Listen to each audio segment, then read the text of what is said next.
Making this video to help the next guy.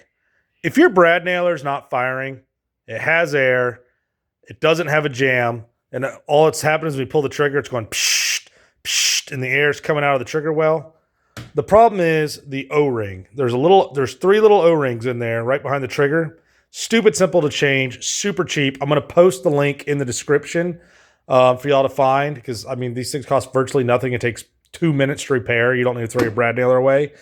Basically, what happens is if you don't use your brad nail every day, like, just common household use, use it once or twice a year, these O-rings get dry, especially if you don't oil them properly. That's what happened to mine. And O-ring went bad. There's 3 little pins you pop out behind the trigger. The trigger's right here. You pop the trigger out, and this piece out behind that is this guy. There's 3 O-rings on it. Change those O-rings, and it'll work. I took mine back apart to make this video, trying to help the next guy. But that's the tip. Hope it helps. Please like and subscribe.